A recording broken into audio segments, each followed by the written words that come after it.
교동문 124번 사순절 첫 번째 말씀을 교독하시겠습니다.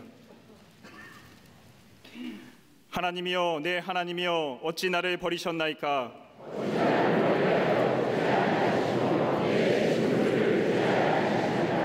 내 하나님이여, 내가 낮에도 부르짖고 밤에도 잠잠하지 아니하오나 응답하지 아니하시나이다.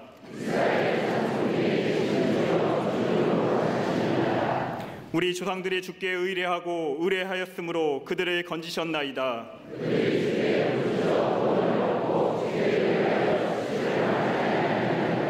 나를 멀지 하지 마옵소서. 환난이 가까우나 도울 자 없나이다. 내가 내 모든 뼈를 셀 수 있나이다. 그들이 나를 주목하여 보고 내 겉옷을 나누며 속옷을 제비 뽑나이다.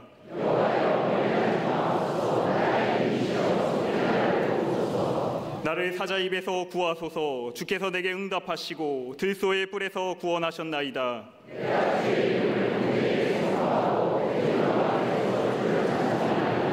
여호와를 두려워하는 너희여, 그를 찬송할지어다.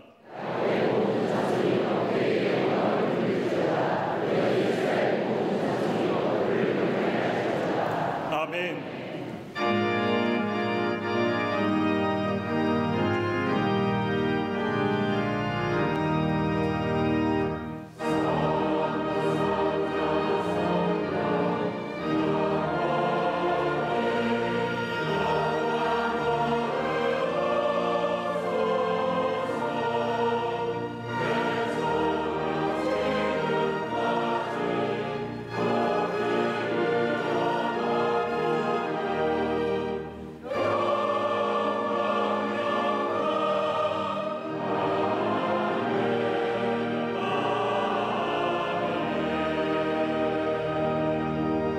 전능하사 천지를 만드신 하나님 아버지를 내가 믿사오며 그 외아들 우리 주 예수 그리스도를 믿사오니 이는 성령으로 잉태하사 동정녀 마리에게 나시고 본디오 빌라도에게 고난을 받사 십자가에 못 박혀 죽으시고 장사한 지 사흘 만에 죽은 자 가운데서 다시 살아나시며 하늘에 오르사 전능하신 하나님 우편에 앉아 계시다가 저리로서 산자와 죽은 자를 심판하러 오시리라.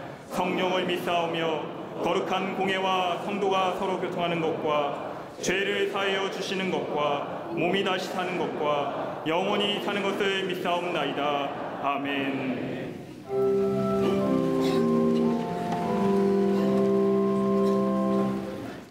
우리의 빛이 되시고 생명의 능력이 되신 하나님, 죄중에 있는 저희를 구원하시기 위해 독생자 예수 그리스도를 이 땅에 보내신 하나님의 은혜에 감사드립니다. 예수님의 십자가 고난과 죽으심을 기억하는 사순절을 보내는 가운데 우리의 마음이 하나님을 향하여 정결하고 진실케 하여 주시옵소서. 이 시간 진정으로 올려드리는 우리의 예배를 받으시고 사모하는 모든 성도들에게 하늘의 신령한 은혜를 넘치도록 부어 주시옵소서. 긍휼을 베푸신 하나님, 그리스도 예수 안에서 죄에 대하여 죽은 우리임에도 불구하고 우리 안에 있는 죄의 습관에 따라 육신의 정욕과 안목의 정욕, 이생의 자랑을 쫓아 살았음을 고백합니다. 이 시간 회개하오니 우리의 더러운 마음을 성령의 불로 태워주시고 십자가 보혈의 능력으로 모든 죄악을 이기게 하여 주시옵소서. 그리스도 안에서 새로운 생명의 삶을, 예수 중심의 삶을 살게 하여 주시옵소서. 역사의 주관자 되신 하나님, 온 세계 열방에 하나님의 샬롬의 평화가 임하기를 원합니다. 전쟁과 테러의 소식이 그치고 하나님의 평강이 이 땅 위에 임하여 미움과 다툼이 사라지며 화해와 용서의 삶을 살아가는 모든 백성들이 되게 하여 주시옵소서. 이 나라 이 민족에도 하나님의 은총이 함께 하시어 분열과 갈등이 사라지게 하시고 온 백성이 하나 되어 침체된 경제가 회복되며 건강한 사회가 이루어지게 하여 주시옵소서. 이 땅의 모든 지도자들이 하나님을 경외하며 겸손과 정직함을 갖게 하시고 백성들은 우상과 제약을 버리고 하나님께로 돌아와 이 땅이 오직 하나님만을 예배하고 섬기는 거룩한 나라 되게 하여 주시옵소서. 특별히 저 얼어붙은 북한 땅에 하나님의 긍휼과 평강이 충만하기를 원합니다. 논의되는 모든 정상회담이 잘 이루어질수록 인도하여 주셔서 대화의 장이 활짝 열리며 통일한국의 큰 초석을 이루게 하여 주시옵소서. 그러나 한반도의 통일의 역사 오직 하나님께 달린 줄로 믿습니다. 하나님의 회복의 은혜를 베풀어 주셔서 남과 북이 하나 되어 함께 예배하는 날이 속히 오게 하여 주시옵소서. 우리 광림재단을 사랑하셔서 하나님의 인도하심 가운데 신사도적 교회로 귀한 선교의 사명 감당케 하심에 감사드립니다. 올해도 복음의 비밀을 알아 열방을 취하는 교회 사명 온전히 감당케 하여 주시옵소서. 10개 해외 선교센터 지성전과 비전 하나님 이루어 주실 줄로 믿습니다. 날마다 복음 전하며 하나님 나라 확장에 귀하게 쓰임받는 거룩한 재단 되게 하여 주시옵소서. 모든 성도들의 헌신과 기도로 건축 중에 있는 북교회가 아름답게 세워져 하나님을 기쁘시게 하는 거룩한 재단 되게 하여 주시옵소서. 선교구와 기관 모든 부서들이 부흥성장하게 하시며 교회 미래인 교회학교와 청년부, 청장년이 믿음 안에서 든든히 세워져 이 세상을 변화시키는 주의 일꾼들이 되게 하여 주시옵소서. 오늘 세례받는 자녀들과 그 가정을 축복하셔서 하나님의 은총과 축복이 세례받는 모든 자녀들 가운데 충만케 하여 주시옵소서. 하나님의 능력의 종 감독님 영육간의 강건함으로 함께 하셔서 기도하실 때마다 하나님의 응답의 역사를 이루게 하여 주시옵소서. 우리 광림재단과 한국교회를 이끌어 가시는 담임 목사님 성령의 갑절의 능력으로 함께 하셔서 가시는 곳마다 말씀과 치유, 성령의 역사가 늘 나타나게 하여 주시옵소서. 이 시간 생명의 말씀을 선포하실 때 성령의 은혜를 부어주셔서 우리의 영혼이 치유되며 새로운 삶의 변화를 이루는 은혜의 시간으로 인도하여 주시옵소서.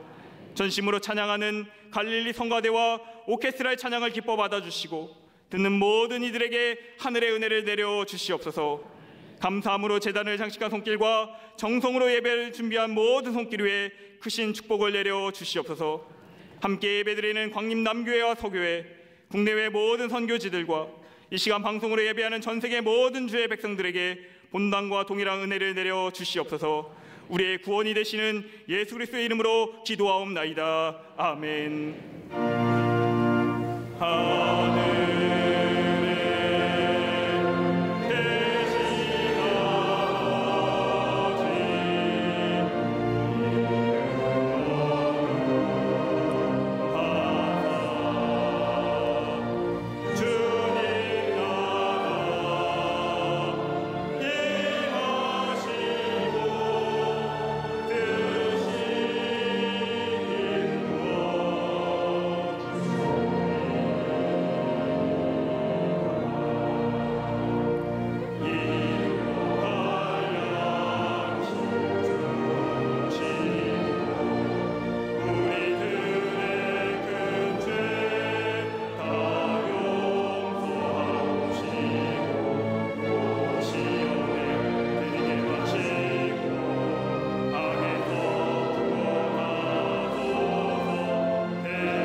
그리스도의 사랑이 우리를 강권하시는도다. 우리가 생각하건대 한 사람이 모든 사람을 대신하여 죽었은즉 모든 사람이 죽은 것이라. 그가 모든 사람을 대신하여 죽으심은 살아있는 자들로 하여금 다시는 그들 자신을 위하여 살지 않고 오직 그들을 대신하여 죽었다가 다시 살아나신 이를 위하여 살게 하려 함이라. 그러므로 우리가 이제부터는 어떤 사람도 육신을 따라 알지 아니하노라. 비록 우리가 그리스도도 육신을 따라 알았으나 이제부터는 그같이 알지 아니하노라. 그런즉 누구든지 그리스도 안에 있으면 새로운 피조물이라. 이전 것은 지나갔으니 보라 새 것이 되었도다. 모든 것이 하나님께로서 났으며 그가 그리스도로 말미암아 우리를 자기와 화목하게 하시고 또 우리에게 화목하게 하는 직분을 주셨으니 곧 하나님께서 그리스도 안에 계시사 세상을 자기와 화목하게 하시며 그들의 죄를 그들에게 돌리지 아니하시고 화목하게 하는 말씀을 우리에게 부탁하셨느니라. 아멘.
갈릴리 성가대와 옥교수로의 귀한 찬양에 감사합니다. 제가 학생 시절에 교회에서 수련회를 간 적이 있습니다. 보통 그때만 해도 4박 5일 정도의 수련회를 마치고 마지막으로 꼭 하는 것이 있다고 한다면 조별로 연극을 하는 겁니다. 아직도 제 머릿속에 지워지지 않는 한 감동 깊은 연극의 한 장면이 있습니다. 한 조가 연극을 하는데 무대 위에 수십 개의 십자가를 놓았습니다. 십자가 모양이 각기 다릅니다. 어떤 십자가는 큰 십자가고 작은 십자가, 이쁜 모양에 보기 좋게 만든 십자가, 흉물스럽게 만든 십자가들, 각기 다른 모양의 십자가를 무대 위에 널려 놓았습니다. 학생들이 한 사람씩 나름대로 독특한 복장을 하고 들어와 십자가를 고릅니다. 맨 처음에 들어온 학생이 큰 십자가 앞에 서서 가만히 십자가를 들여다봅니다. 그리고 한번 들어봅니다. 무겁습니다. 얼른 십자가를 내려놓습니다. 그러면서 이야기하기를 이 십자가는 내가 너무 무거워 하면서 적은 십자가를 고릅니다. 적은 십자가를 들여보더니 이거 너무 가벼워 하면서 도로 내려놓습니다. 그러면서 이것저것 널려져 있는 여러 모양의 십자가를 두루 살피더니 마지막에는 가장 화려하고도 이쁜 십자가를 냉큼 들고 나갑니다. 이렇게 한 사람씩 들어와서 하나의 십자가씩 가지고 골라가지고 나가는 겁니다. 다 골라가지고 나간 마지막에 남아있는 십자가, 그 십자가는 무겁기도 하고 흉물스럽기도 하고 힘에 겨운, 누가 지고도 힘에 겨운 십자가입니다. 그런데 예수님의 복장을 한 사람 학생이 들어와서 그 흉물스럽고 그 무거운 십자가를 메고 나가는 것이 연극의 끝입니다. 사람 누구에게나 다 십자가가 있습니다. 그것이 경제적이든 정치적이든 사회적이든 가정이든 나름대로의 십자가를 가지고 삽니다. 이 십자가 너무나 버겁고 무서워서 내려놓고 싶은데도 그러지 못합니다. 내가 져야 할 십자가입니다. 다른 사람이 져주면 좋을 텐데 내가 져야 할 십자가입니다. 그러기에 고통스럽기도 하고 무겁기도 합니다. 보통 십자가에는 몇 가지의 상징적 의미가 담겨져 있습니다. 하나는 죽음입니다. 우리나라 사람들이 죽으면 대체로 비석을 세우고, 요즘 화장이기 때문에 많이 안 세우지만 예전 같으면 비석을 세웠습니다마는 서구의 사람들은 죽으면 그 위에 십자가를 세웁니다. 십자가는 죽음을 의미합니다. 또 하나 십자가의 의미는 자비의 상징성을 가지고 있습니다. 적십사자를 보면 십자가를 상징으로 삼고 있습니다. 그러기에 차에 적십자에 십자가가 그려져 있으면 폭격을 하지 않고 비켜줍니다. 자비의 상징입니다. 또 하나 있다고 한다면 십자가는 구원을 상징합니다. 십자가를 보면 교회를 떠올리게 하고 십자가를 생각하면 예수님을 생각합니다. 그러기에 십자가는 구원을 의미합니다. 이 구원은, 이 십자가에는 하나님의 놀라운 능력이 담겨져 있고 하나님의 지혜가 있으며 우리를 향한 하나님의 사랑이 그 속에 담겨져 있습니다. 그러기에 십자가야말로 하나님의 능력입니다. 어떤 능력입니까? 나를 위하여 피 흘려 돌아가신 예수 그리스도를 믿기만 하면 우리 죄가 사해집니다. 우리에게 눌렸던 것, 얽매였던 것, 매어졌던 것이 자유롭게 합니다.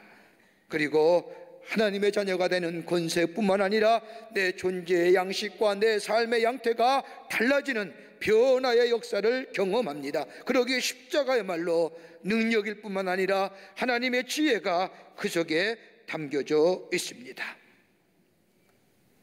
그리고 오늘 본문의 말씀에 바울은 예수 그리스도의 십자가야말로 그리스도인의 삶의 중심일 뿐만 아니라 우리의 모든 것의 중심이 되어야 된다고 말하고 있습니다.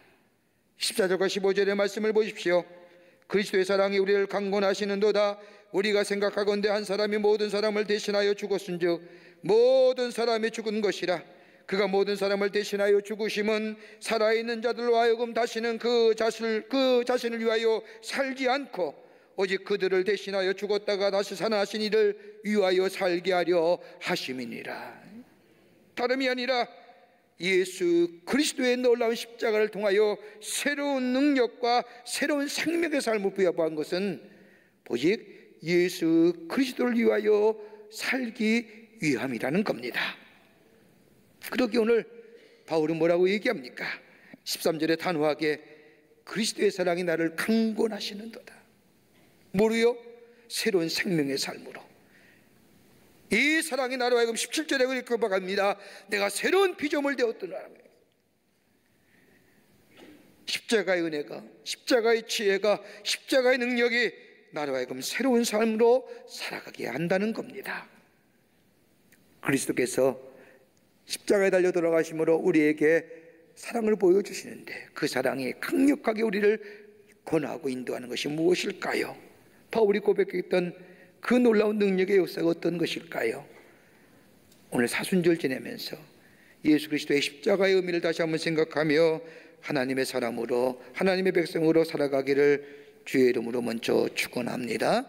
첫째는 새로운 생명의 삶으로 살아간다는 거예요. 오늘 14절의 말씀을 보십시오. 그리스도의 사랑이 우리를 강권하시는도다. 우리가 생각하건대 한 사람이 모든 사람을 대신하여 죽으신즉, 예수 그리스도의 죽으심은 모든 사람이라는 겁니다. 한 사람의 죽으심으로 인하여 모든 사람에게 구원의 문을 열어주셨다는 겁니다. 모든 사람을 위해 죽으셨다는 것은 모든 사람이 구원을 얻는다는 것이 아니라 오늘 이 사실을 믿는 자마다 인종이 다르든지 문화가 다르든지 언어가 다르든지 다 예수 그리스도의 자녀가 되는 하나님의 은혜가 임한다는 겁니다. 그러기에 얼굴이 파란 사람도 검은 사람도 이 사실을 믿게 하면 하나님의 자녀가 됩니다. 바울의 말씀을 읽다 보면 바울은 죽는다는 표현을 여러 가지로 많이 씁니다. 여러분, 죽는다는 것은 세 가지의 의미가 바울에게 담겨져 있습니다. 하나는 뭐냐? 죄에 대하여 죽는다는 겁니다. 죄에 대해 죽을 뿐만 아니라 죄인의 삶에서 완전히 새로워졌다는 것을 의미합니다. 내가 날마다 내가 죽는다는 것은 내 안에 있는 죄성이, 내 안에 있는 죄의 모습이 죽었다는 겁니다. 예수의 십자가의 은혜 안에서 사는 사람들, 다시 하면 더 이상 죄인의 삶이 아니라 하나님의 은혜로 의롭게 된 상태를 얘기합니다. 그러기에 죽는다는 겁니다. 또 하나 있다고 한다면 생명의 본질로 나아간다는 겁니다. 십자가의 능력 안에서, 십자가 안에서 우리의 죄된 속성이 죽었습니다. 여러분, 내 안에 있는 내가 죽은 겁니다. 내 안에 죽은 것이 빈 곳입니다. 이 빈 곳에 성령이 임하여 성령이 내 삶의 주인 되어 이끌어가는 삶, 하나님의 영상이 회복된 삶입니다. 그러기에 생명의 본질로 나아갔다는 겁니다. 여러분, 하나님이 인간을 창조하실 때 마지막으로 뭘 넣으셨습니까? 르하우, 생기 넣으셨습니다. 그때에도 하나님의 영상이 내 안에 있었습니다. 그런데 죄가 들어옴을 말미암아 하나님의 영상이 망가졌습니다. 하나님과의 관계성이 끊어졌습니다. 살아있는 것 같지만 영이 죽은 자였습니다. 그러나 십자가의 은혜 안에서 하나님과의 관계성이 회복되었습니다. 예수님이 나의 죄를 위하여 십자가에 달려 돌아간 사실을 믿기만 하면 하나님의 자녀가 되고 내 안에 하나님의 영상이 회복될 뿐만 아니라 내 자아가 죽고 그 안에 생명의 역사가, 성령의 역사가 임하여 성령이 내 삶을 이끌어가는 삶 됩니다. 이것이 뭐예요? 생명의 본질로서의 회복입니다. 이게 십자가의 능력이지요. 더 나아가 땅에 있는 지체가 죽음을 당한다는 의미입니다. 헬라어로 말하면 네크라고 얘기하는데 매일매일 내가 십자가 앞에서 죽는 걸 얘기합니다. 죄된 본성이 매일매일 십자가에서 죽습니다. 갈라디아 2장 20절의 말씀처럼 내가 그리스도와 함께 십자가에 못 박혔나니 그런즉 이제는 내가 사는 것이 아니요 오직 내 안에 그리스도께서 사신 것이라. 이가 내가 육체 가운데 사는 것은 나를 사랑하사 나를 위하여 자기 자신을 버리신 하나님의 아들을 믿는 믿음 안에서 사는 것이니라. 죽는다는 것은요, 나를 감싸고 있는 자아가 매일매일 죽습니다. 여러분, 우리의 자아가 얼마나 욕심이 많습니까? 얼마나 정욕대로 삽니까? 내가 할 수 있다고 하는 생각들, 내 힘과 내 자신의 능력과 내 재능을 의지했던 내 삶 모습, 이것 때문에 얼마나 이기적이고 교만한 나의 모습들. 여러분, 우리가 흔히 쓰이는 용어 가운데 휴머니즘이라는 용어가 있습니다. 간혹 가다가 저 사람은 참 휴머니스트야라고 얘기하는 게 굉장히 낭만적으로 들리는데, 여러분, 이 휴머니즘, 인본주의자라고 하는 이 용어는 1961년에 저 미국의 대법원의 판사였던 휴고 블랙이라는 사람이 쓴 용어입니다. 원래의 의미는 휴머니즘엔 두 가지의 표현이 그 안에 내포되어 있는데, 하나는 뭐냐? 내가 하고 싶은 대로 하라는 거예요. 또 하나는 뭐냐? 해보기 전에는 말하지 말라는 거예요. 한마디로 말하면 이것이 나중에 이성과 경험으로 얘기하지요. 내가 한 것, 내가 생각하고 내가 경험한 것들 마음대로 하라는 겁니다. 자기 합리화적이고 인간의 노력을 강조하는 것 같지만 이 두 마디의 말 가운데는 자기 중심이에요. 휴머니스트 표현 참 좋은 것 같지요. 엄밀하게 하면 이기적이고 에고이즘에 가까운, 인본주의가 가져다주는 것이 있다고 한다면 나 자신만이 충분하다, 내가 중심이다, 내가 우선이다는 겁니다. 그런데 여러분 가만히 보십시오. 내 이성과 경험에 내 생각이 맞고 내 경험에 온 것은 자신 있게 얘기할 수 있지만 그것을 제외하고는 얼마나 비겁한지요. 이기적인 사람의 가장 치명적인 약점이 뭔지 아십니까? 자기만 위한 것 같지만 비겁해요. 두려워요. 환경과 여건에 따라 쉽게 좌우해요. 바울이 그랬잖아요. 사도행전 17장의 말씀을 보면 바울이 아데네 이런 곳에 가서 복음을 전합니다. 하나님에 대한 확신이 있습니다. 예수 그리스도가 나를 위하여 십자가에 돌아가듯이 자신에 대하여 믿음이 있습니다. 그러기 저 아덴, 저 파레테네 신전에서 아리스토텔레스의 후계자들과 저 플라톤의 후계자들에게 하나님의 말씀을 전합니다. 하나님을 증거합니다. 뭐로 가져가느냐? 따지고 원인자를 찾아가면 저 끝 원인에 하나님이 계시다라고 이야기합니다. 불을 믿었던 그 플라톤의 제자들, 아리스토텔레스의 제자들이 이 바울의 이야기를 이해 못하는 거예요.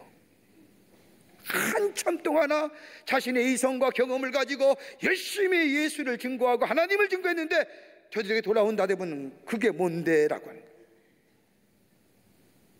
그래서 밤에 야범도 좋아하잖아요. 어려도 내려와 고린도로 내려옵니다. 고린도에서 1년 6개월 동안 복음을 전하고 다시 예배소로 건너갈 때에 바울은 예배소에서 고린도 교회를 향하여 편지합니다. 그때에 자기가 처음으로 저 아덴에서 고린도로 도망쳐올 그때를 생각하며 뭐라고 얘기하느냐? 내가 그때 심히 두렵고 떨었다는 겁니다. 뭐 때문에요? 내 이성과 경험 가지고 하나님을 얘기하려고 하니까요. 그 다음에 뭐라고 고백해요? 그 다음에 말씀은 기가 막힌 말씀합니다. 내가 이제는 예수 그리스도의 십자가와 그 못 박으신 것 외에는 아무것도 알지 아니하기로 내가 작정했노라. 내 경험과 내 능력과 내 지식과 내 재능 믿었더니 안 되더라는 겁니다. 비겁해지더라는 겁니다. 약해지더라는 겁니다. 실패하더라는 겁니다.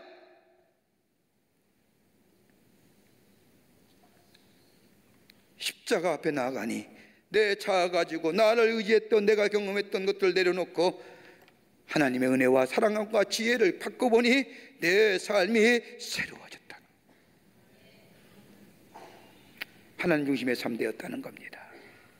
이것이 바로 십자가의 능력이고 십자가의 지혜고, 이게 십자가의 사랑이 나를 능력 있고 용감한 삶으로 강권하여 인도하 주신다는 겁니다. 이 고백이 있어야 되는 겁니다. 두 번째는 비워짐으로 채워짐의 역사를 경험합니다.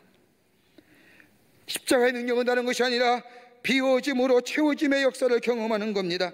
14절에 예수 그리스도의 십자가를 이렇게 바울은 표현합니다. 그리스도의 사랑이, 십자가 뭡니까? 사랑이라고 말합니다. 하나님의 사랑이 예수 그리스도의 십자가로 나타나 바 되신 것이라는 겁니다. 하나님의 사랑이요, 예수 그리스도의 사랑이요, 그 십자가가 하나님의 사랑과 예수 그리스도의 사랑이라는 겁니다. 여러분, 예수님의 비유 가운데 밭에 감추어진 보화의 비유가 있습니다. 우리 잘 알고 있는 비유의 말씀입니다. 밭에 감추어진 보화를 발견한 사람, 그것을 얻기 위하여 자기의 것을 다 팔아서 그 보화를 삽니다. 그 보화를 사기 위해서 밭을 팔 때 아까웠을까요? 전혀요. 내가 있는 것보다 더 귀한 것을 얻을 생각하니 지금 내게 있는 것을 팔더라도 전혀 아깝지 않다는 겁니다. 여러분, 그리스도에서 가장 값진 부가 뭘까요? 잘 사는 거예요? 성공하는 겁니까? 하나님이 내게 축복해 주셔서 나로 하여금 여기까지 오게 했다 고백할 정도의 세상의 자랑입니까? 아닐 겁니다. 나를 새롭게 하고 나를 변화시키고 나를 새로운 존재의 삶으로, 거듭난 삶으로 살아가게 한 저 십자가야말로, 그러기에 바울 칼발트란 유명한 신학자는 저 십자가엔 두 가지 의미가 있다는 겁니다. 더블 이미지인데, 하나는 뭐냐? 십자가는 나를 죽게 한다는 겁니다. 또 하나는 뭐예요? 나를 살게 한다는 겁니다. 자아가 죽은 것이고 살게 한다는 것은 새로운 존재로서의 삶을 허락해 주신다는 겁니다. 그러기에 절대적인 것을 가졌기에, 미래의 가치를 소유했기에, 저 신령한 세계를 바라봤기에 상대적인 것을 버릴 수 있습니다. 여러분, 세상의 가치는 다 상대적인 거 아닙니까? 현재의 가치를 버릴 수 있습니다. 가장 현재에 소중했던 거 왜요? 미래의 가치를 소유했기 때문이에요. 그러기에 신령한 세계를 소유했기에 물질의 것에 초연하지 않지요. 초연할 수가 있지요. 이게 바로 십자가의 능력이라는 겁니다. 여러분, 기독교 명화 가운데 많은 명화가 있지만 스텐보그의 십자가라고 하는 명화가 있습니다. 이 스텐보그의 십자가는 저 유명한 베드로 성당의 위고란 신부가 이 스텐보그에 요청하면서 그려진 그림이 있지요.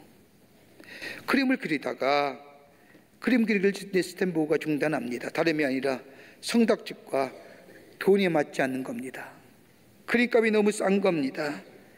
그림값을 흥정할 목적으로 그림 그리기를 중단하는데, 그 스텐보그의 그림을 모델인 페피타라고 하는 여인이 봅니다. 페피타가 스텐보그에 묻습니다. 이거 뭡니까? 그랬더니 다름이 아니라 예수에 관한 그림이라고 얘기합니다. 대수롭지 않게. 그랬더니 페티베가 좀 더 자세히 얘기합니다. 이거 도대체 뭡니까? 아니, 예수라는 사람이 십자가에 못 박혀 있지 않습니까? 그래서 스텐보그가 그렇다고 하면서 이 여인이 끈질기게 질문을 하자 통상적으로 성경의 이야기를 그 여인에게 꺼내줍니다. 예수님이 베들레헴에서 태어났고 많은 병자를 고쳐주셨으며 하나님 나라의 복음을 전하시다가 십자가에 달려 돌아가셨습니다. 그런데 이 페티타가 그 얘기를 듣고 우는 거예요. 당혹스럽고 당황스러운 스텐보그가 울지 말라고, 울지 말라고 그러면서 하는 얘기가, 비참하게 돌아가셨지만은 예수님이 다시 부활하셨으니 울지 말라고. 그러자 이 페티타가 부활하셨다는 얘기를 듣고 얼굴이 환해지며 울음을 그쳤는 겁니다. 스탠보가 그 장면을 보더니 저 사람은 예수님이 죽었다가 부활했다는 얘기를 듣고 저렇게 기뻐하는데, 나는 수십 년 동안이나 예수의 십자가와 죽으심과 부활을 들으면서도 아무 감동이 없고, 예수의 십자가를 그리는 이 그림조차 그림값을 더 달라 절 달라 흥정하게 해서 그림을 그리지 않는 자신의 모습을 보면서 내가 정말 하나님의 사람인가 맞는가.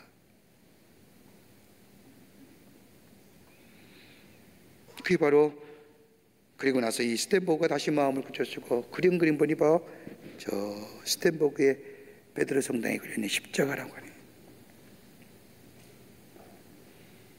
나의 삶을 성령의 채우심의 역사요 새로운 인생으로 살게 하는 이 십자가의 능력인 줄 믿습니다. 끝으로 그리스도의 중심으로 살게 합니다. 14절의 말씀을 보면 그리스도의 사랑이 우리를 강권하시는도다. 그리스도의 사랑이 우리를 강권하시는데 어디로 강권하시느냐? 다름이 아니라 새로운 소망의 삶으로, 새로운 목표의 삶으로, 새로운 목적의 삶으로, 새로운 인격의 삶으로 우리를 강력하게 권하여 인도하신다는 겁니다. 여러분, 새로운 인격의 삶은 뭡니까? 다름이 아니라 하나님을 기쁘시게 하는 삶입니다. 십자가의 능력 안에 사는 삶은 하나님을 기쁘시게 하는 삶입니다. 여러분, 이 삶에는 하나님의 영원한 축복이 임합니다. 민수기 25장의 말씀을 보면 하나님을 기쁘시게 하는 삶이 무엇인가를 우리에게 분명히 가르쳐 줍니다. 애굽에서 나와 광야에 이른 이스라엘 백성, 홍해를 건너지 않습니까? 그리고 40년 동안의 광야의 생활을 통하여 하나님의 사랑이 어떠고 하나님의 은혜가 어떠고 하나님의 백성으로 어떻게 살아갈 것인가 하나님 앞에 가르침을 받고 인도함을 받음으로 새롭게 깨달음을 갖습니다. 그게 40년의 역사입니다. 훈련과 연단의 시간이죠. 그 훈련 가운데 하나님이 가장 이스라엘 백성에게 말씀하시던 것이 뭐냐, 다름이 아니라 우상 숭배하는 겁니다. 그 절대 하면 안 됩니다. 여러분, 우상 숭배는 뭡니까? 자기 욕심이에요. 자기 욕심이에요. 우상 섬기는 거요, 자기 욕심이에요. 하나님이 가장 싫어하는 것, 우상을 숭배하는 겁니다. 그런데 이스라엘 백성의 모습을 보십시오. 민수기 28장의 말씀을 보면 이 이스라엘 백성이 모압 여인들과 음행합니다. 모압 여인들이 이스라엘 백성을 청하여 자신들이 섬기는 신에게 제사된 음식을 청하여 먹게 하고 자신들의 모압의 우상인 바알불에게 가담하게 합니다. 엄청난 사건 아닙니까? 그런데 더 가관인 것은 시므리라고 하는 이 이스라엘 사람이 모세 온 백성 앞에서 구스비라고 하는 미디안 여인을 자기 장막 안에 들여놓습니다. 뻔하지요. 대놓고 그런 겁니다. 고의적으로 어긴 겁니다. 자신의 유혹과 향락만을 위한 행동입니다. 해볼 테면 해봐라 할 때는, 이때 엘르아살의 아들인 아론의 손자였던 비느하스가 창을 들고 이 시므리의 장막에 쳐들어가 시므리뿐만 아니라 고스비를 그 자리에서 찔러 죽입니다. 자신의 아니 따윈 안중이 없습니다. 가혹하고 잔인하고 구시대적이고 극단적인 비난이 날아올 수도 있습니다. 이스라엘 백성이 아무도 나오시지 않을 때 여러분, 그 사건 안으로 25,000명의 이스라엘 백성이 다 연병으로 죽습니다. 근데 이 엘르아살의 아들이요 아론의 손자인 비느하스가 창을 들고 단독으로 시므리에 들어가 둘 다 죽입니다. 엄청난 일이지요. 그 일로 인하여 민수기 25장 13절의 말씀을 보면 하나님이 이렇게 얘기합니다. 내가 내게 평화를 주니 그와 그 후손의 영원한 제사장의 직분이 언약이니라. 시편 106편에 보면 더 자세히 나옵니다. 이 일이 그의 의로 인정되었으니 대대로 영원하리로다. 하나님을 기쁘시게 하는 일이에요. 그건 일성의 보상이 아니에요. 영원한 보상이에요. 하나님이 우리를 하나님의 백성으로 삼으시고 십자가의 능력 안에서 거듭나게 하시고 새로운 존재의 삶으로 영원한 생명을 소유한 삶으로 살게 하시는 다름이 아니라 우리에게 뭘 줘요? 영원한 축복 주시기 위한 거예요. 일성인 게 아니에요. 나만 구원받고 나만 잘 되는 게 아니에요. 하나님 내게 새로운 지식과 의지와 감정과 자아의식을 주시고 하나님을 기쁘시게 하는 삶으로 살아가는 것, 바로 하나님 우리에게 영원한 축복을 주시기 위해서, 그것이 바로 십자가에 나타난 그리스도의 사랑이 나를 뭐예요? 강력하게 권하여 이끌어 가신다는 겁니다. 이게 십자가의 능력입니다. 십자가의 지혜입니다. 이 십자가의 능력과 지혜가 내 안에 있게 될 때에 나는 하나님의 백성으로 거듭난 삶, 새로운 존재 형태가 아니라 하나님의 블레싱하는 복된 삶, 축복받는 인생으로 사는 귀한 하나님의 사람이 될 줄 믿습니다. 이런 믿음의 소유자 되시기를 주의 이름으로 축원합니다. 하나님 감사합니다. 죄로 말미암아 죽을 수밖에 없는 자들을 구원하여 주시고 하나님의 백성 삼으심에 감사합니다. 십자가의 놀라운 능력 안에서 새로운 거듭난 삶으로 하나님의 영광을 위해 쓰임받는 삶 되게 하시고 그로 인하여 우리 안에 하늘의 놀라운 축복이 임하는 하나님의 백성의 삶으로 역사하여 주시옵소서. 감사하며 예수님의 이름으로 기도하옵나이다. 아멘.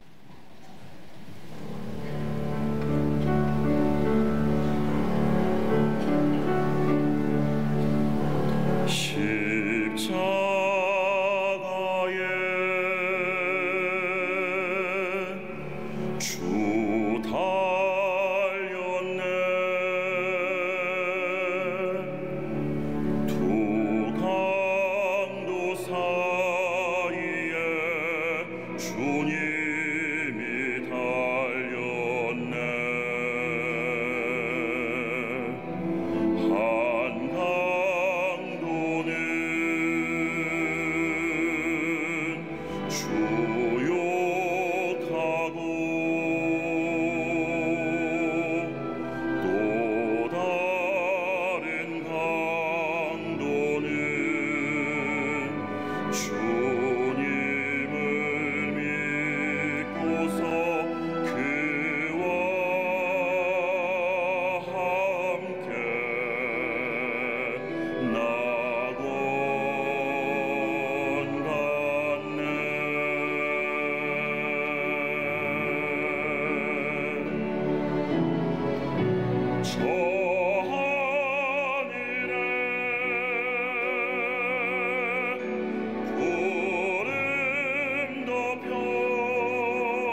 거룩한 성일에 저희들의 걸음을 주의 전에 오게 하여 주시고 우리의 마음과 정성을 모아 주 앞에 예배하게 하심에 감사합니다.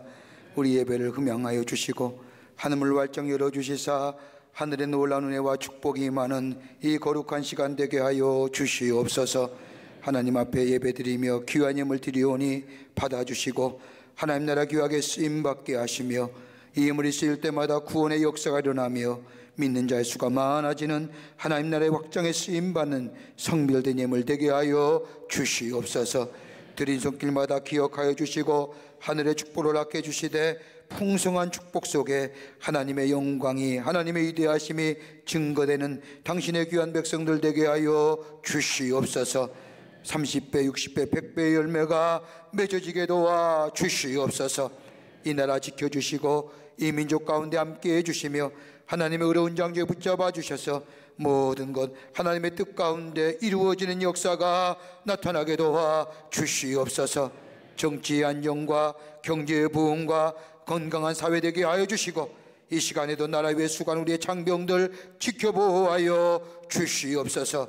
매일매일 십자가 앞에 나아가 하나님의 사랑으로 하나님의 강권하시는 역사로 새로운 하나님의 축복을 경험하는 복된 심령들 되게 하여 주시옵기를 원하오면서 예수님의 이름으로 기도하옵나이다. 아멘.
지금은 우리 주 예수 그리스도의 크신 은혜와 하나님 아버지 한량 없으신 사랑하심과 성령님의 인도하심이 거룩한 주의 날 주의 전에 올라와 하나님의 성호를 찬양하며 십자가의 능력 안에서 나타나신 바 된 하나님의 사랑, 그 강권하시는 그리스도의 사랑을 따라 새로운 생명의 역사를 일으켜 주님을 영화롭게 하기로 새롭게 결단하고 성전에 물러선 우리 모든 광림의 권속들과 영상을 통하여 하나님 앞에 예배드린 한국교회 성도들과 그 밖에 흩어진 당신의 거룩한 백성들을 위해 주께서 지금으로부터 영원토록 함께 하시기를 간절히 축원하옵나이다.